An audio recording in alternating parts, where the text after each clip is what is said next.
नमस्कार, मैं रघुनाथ प्रसाद आज चर्चा कर रहा हूँ वर्ष 2024 में होने जा रहे लोकसभा चुनाव के समय कांग्रेस को अमूमन कितने सीटों पर लड़ना चाहिए और जो अन्य विपक्षी पार्टियां हैं जो इस बात से सहमत होंगी कि भारतीय जनता पार्टी और एनडीए उम्मीदवारों के विरुद्ध प्रत्येक 543 सीट पर विपक्ष का कोई एक ही उम्मीदवार चुनाव लड़े, उस विषय में मैं चर्चा करूंगा।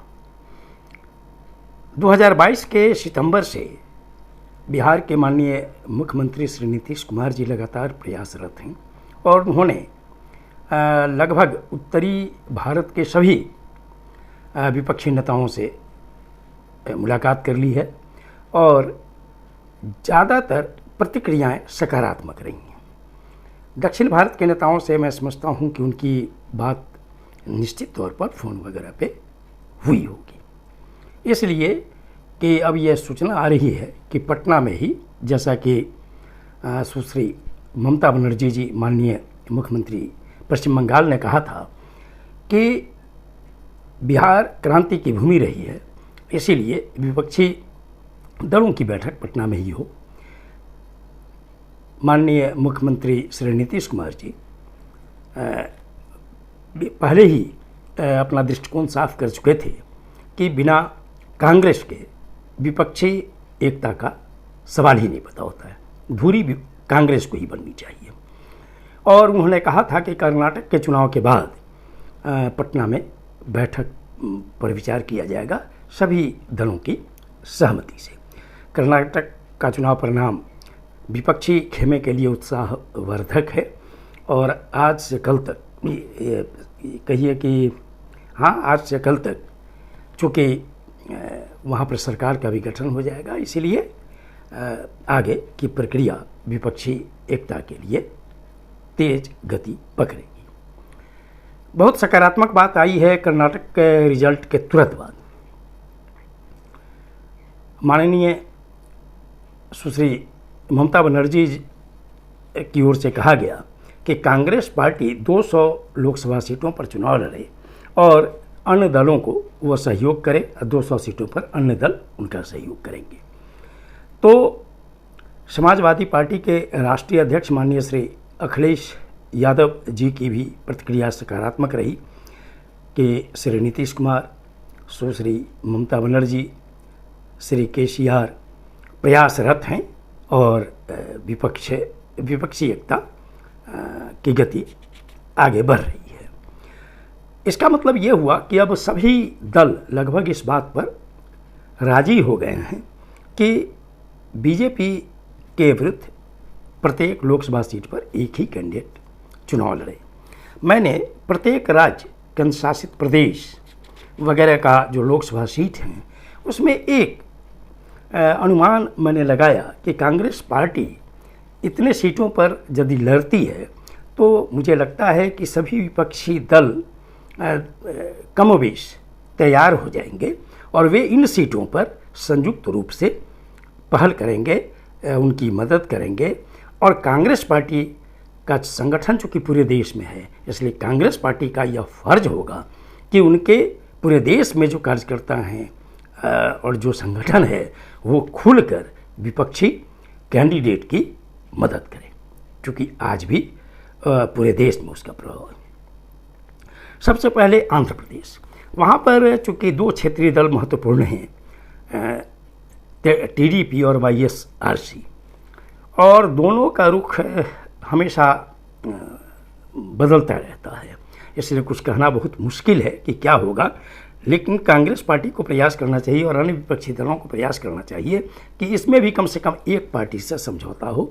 यदि एक पार्टी से समझौता होता है तो कांग्रेस पार्टी उस क्षेत्रीय दल से समझौता कर अपनी स्थिति के अनुसार वहाँ पर सीट शेयरिंग की पहल करे, और यदि समझौता दोनों दलों से नहीं होता है तो कांग्रेस पार्टी को सभी 25 सीटों पर चुनाव लड़ने की तैयारी करनी चाहिए।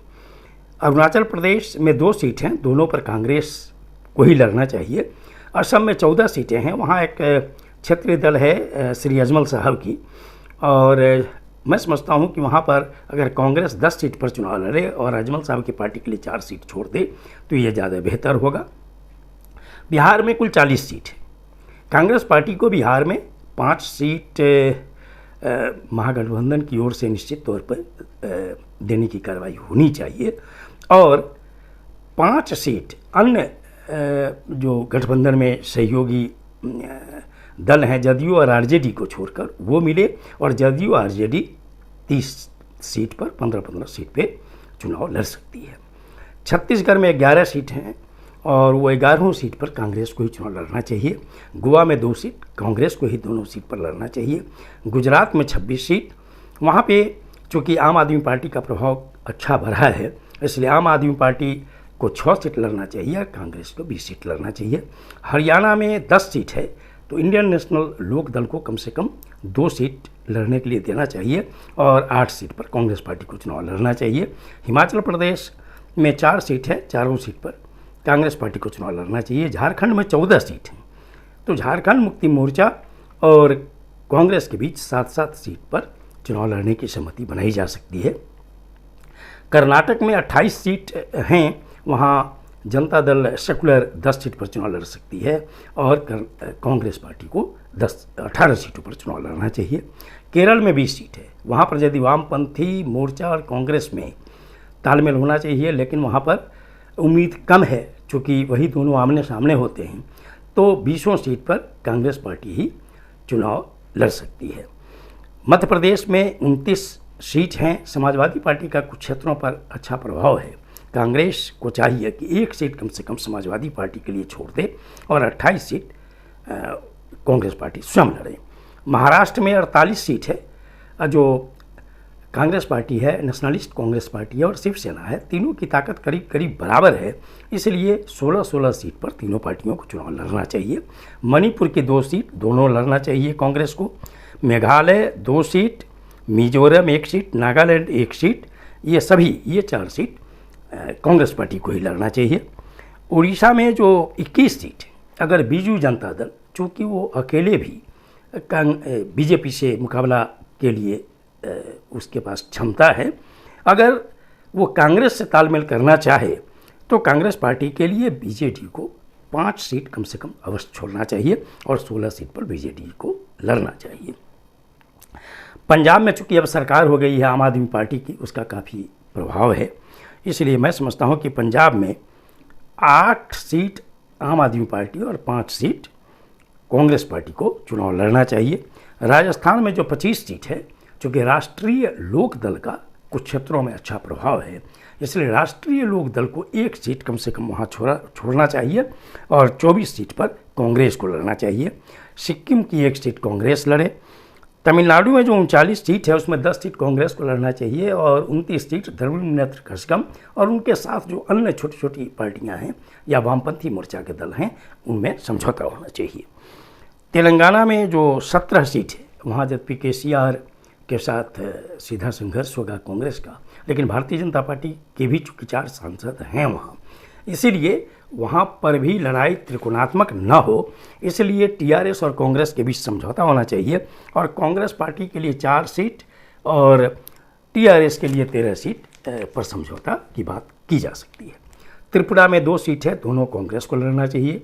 उत्तर प्रदेश में जो 80 सीट है उसमें 10 सीट कांग्रेस को लड़ना चाहिए, 5 सीट राष्ट्रीय लोक दल को लड़ना चाहिए और 65 सीट समाजवादी पार्टी को लड़ना चाहिए। समाजवादी पार्टी यदि चाहे तो उसमें जो और छोटे छोटे दल हैं उनके लिए 1 सीट 2 सीट पर समझौता करते हुए, लेकिन कम से कम समाजवादी पार्टी को 60 सीटों पर तो चुनाव लड़ना ही चाहिए।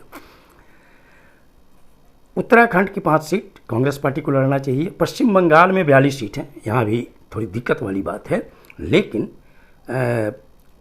यदि सुश्री ममता बनर्जी माननीय अगर चाहें तो 10 सीट कांग्रेस के लिए और 5 सीट लेफ्ट फ्रंट के लिए अगर छोड़ती हैं समझौता के बाद और 27 सीट पर खुद चुनाव लड़ती हैं तो मैं समझता हूं कि भारतीय जनता पार्टी को रोकना वहां ज़्यादा आसान होगा।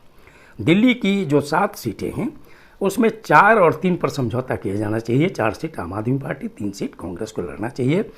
पुदुचेरी, अंडमान निकोबार, दादरा नगर हवेली, दमन, दीव, लद्दाख, ये सभी में एक एक सीट है, वो सभी कांग्रेस को लड़ना चाहिए।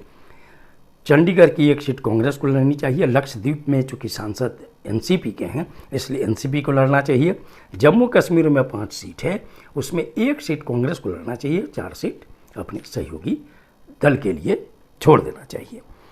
इस प्रकार यदि कांग्रेस पार्टी 200 नहीं, कम से कम 250 सीट पर कांग्रेस पार्टी को लड़ना चाहिए और अन्य विपक्षी दल जो शेष सीटें आती हैं लगभग 300 के आसपास, वो सीट पर अन्य विपक्षी दल जिसमें वामपंथी दल भी हों और सभी क्षेत्रीय दल हों, राष्ट्रीय दल हों, वो सम्मिलित हों तो अच्छी बात होगी। लेकिन लोकसभा चुनाव से पहले माने 2023 में ही कम से कम 4 संयुक्त रैलियां देश के उत्तर, दक्षिण, पूरब, पश्चिम में सभी विपक्षी दलों की संयुक्त रैली होनी चाहिए। और जब चुनाव का वक्त आए तो कुछ जगह संयुक्त प्रचार भी होना चाहिए, तभी जाकर भारतीय जनता पार्टी का मुकाबला 2024 के लोकसभा चुनाव में किया जा सकता है। और देश के लोकतंत्र के हित में सभी विपक्षी दलों को अपनी अपनी कुछ जिद्द वाली बातों को छोड़ते हुए समझौता करना चाहिए। और जो माननीय नीतीश कुमार जी की इच्छा है कि प्रत्येक सीट पर विपक्ष की ओर से बीजेपी के अगेंस्ट में एक ही कैंडिडेट रहे, इसमें सफलता प्राप्त करनी चाहिए। और ये मैसेज देना चाहिए भारत के जनता को कि विपक्ष इस बार पूरी दृढ़ता के साथ लड़ेगा, जिससे कि भारतीय लोकतंत्र जीवंत रहेगा। ये वीडियो आपको अच्छा लगा हो तो निश्चित तौर पर लाइक करें, शेयर करें। अब तक मेरे चैनल को आपने सब्सक्राइब नहीं किया तो सब्सक्राइब करें, बेल आइकन को बस टच करें ताकि मेरे हर आने वाले वीडियो का नोटिफिकेशन आपको तुरंत मिल जाए। आप सभी लोगों के लिए शुभकामनाएं। धन्यवाद। जय हिंद।